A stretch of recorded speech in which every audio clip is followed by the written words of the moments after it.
Hey guys, welcome back to another video.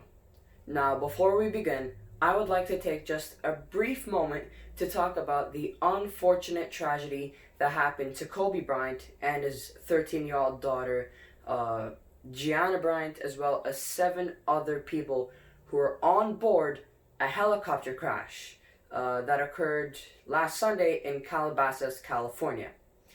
Me being such a big NBA fan, this news really hit hard for me. Kobe Bryant was one of my favorite NBA players of all time.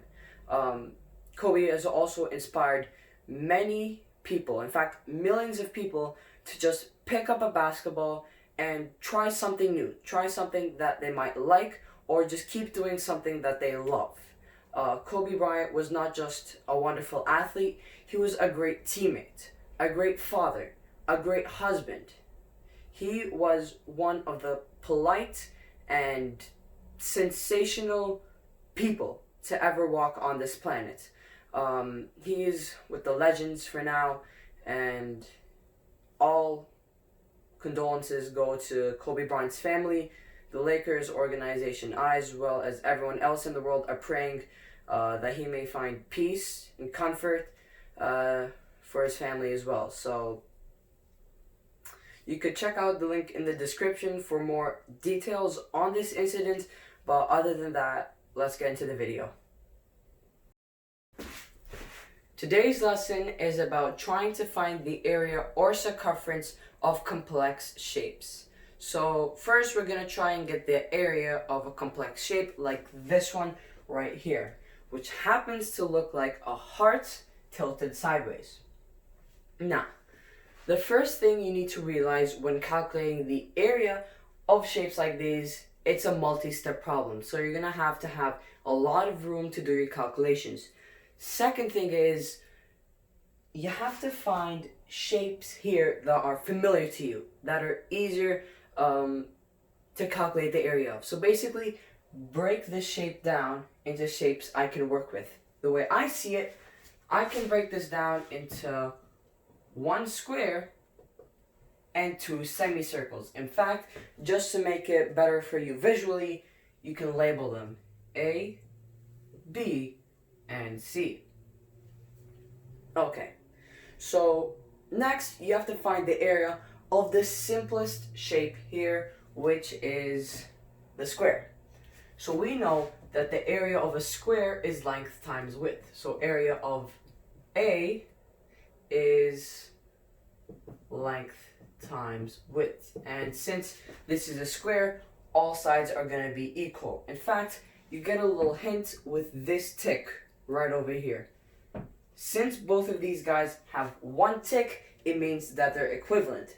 If it's 2 ticks, say for example, that means it's going to be different. But let me just erase that because this is a square. All 4 sides are the same. So 8 times 8 is 64. A mistake that students make a lot, especially me, they forget to put their units of measurement at the end. They either do 64 squared, 64 centimeters. You have to do 64 centimeters squared. We're dealing with area here, so you have to put that little 2 up there.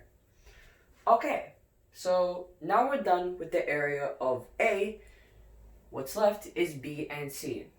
Now, obviously, these are 2 semicircles. The funny thing is, since they both have a diameter of, a diameter of 8, and they look the same, even though they don't, because this is not a perfect shape. If you put them together, they actually equal or make a perfect circle. So B and C makes a perfect circle. And we know that the formula for a perfect circle, which I covered in the last video, it is pi r squared. So the area of B and C is pi r squared. So we have the diameter here, which is 8 centimeters, don't we? So yeah, 8 centimeters. We need to realize the important relationship between the radius and the diameter. The diameter is times 2 of the radius. So if we needed to get the radius from the diameter, 8 divided by 2 is what we need to do. So 8 divided by 2 equals 4. And by the way, when you do your tests, always make sure to put this little sentence or equation right here, because teachers sometimes want to understand or know that you this is easy for you. You understand the relationship between a radius and a diameter. That's one thing that they need to know. So always include this right here with your units of measurement. So now we know pi times 4 to the power of 2. Next, we just do 4 to the power of 2, which is 4 times 4, we get 16. Now this you can do with the calculator very simply. Pi times 16, and if you don't have pi on your calculator, you do 3.14. But since I wrote down pi, we're going to do pi. So pi times 16 is 50.3 centimeters squared. By the way, this is rounded to only one digit. There's obviously several digits. I'm not going to write all of them on here, just only one. So the last thing we need to do is add the area of A with the area of B and C, because obviously these three combined would equal the area of the total shape. So 64 centimeters squared plus 50.3 centimeters squared is 114.3 centimeters squared. So the area of this complex shape is 114.3 centimeters squared. Again, I rounded this to one digit. You guys should and could do the same thing. It's easier to read and easier to understand. The actual answer, if you're curious, was 114.26 and blah blah blah blah blah. But obviously I don't want to write that. I'm just going to stick with 114.3.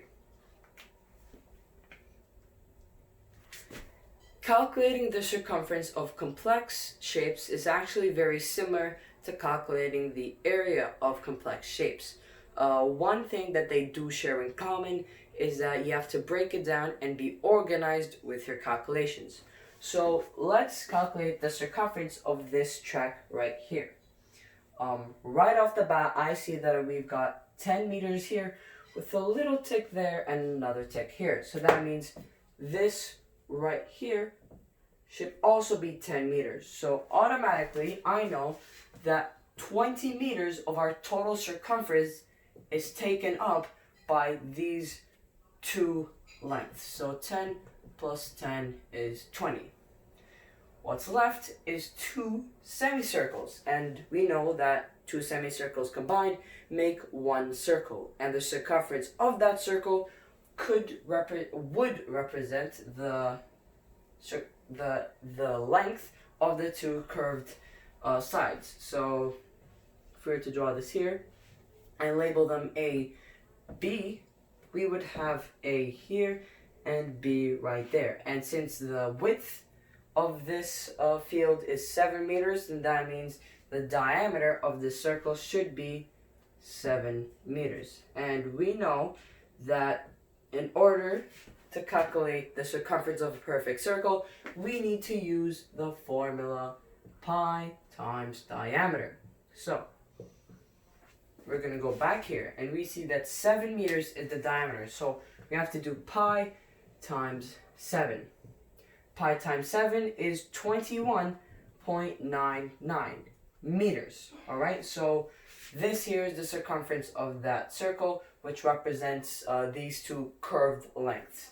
Now, some of you may be wondering, why did I do 21.99 and just 22 meters? So there's actually way more numbers than there is from this here, from this circumference. But obviously, when you're calculating the perimeter or circumference of an area, you have to be very precise, way more than area. So I decided to do 2 digits here. I could have done 1 digit, I could have done 3. I decided to do 2 digits. It felt right to me. And I think that that's what you guys should do often as well. So 21.99 meters. What's left is to obviously add these two lengths. So 21.99 meters plus 20 meters, sorry about that, 20 meters is 41.99 meters. And never put squared because we are working with circumference. So meters or centimeters is the only unit of measurement that you need to put. So this means that if I were to run from this starting point over here and go all the way around the track back to where I started, that whole trip would be 41.99 meters.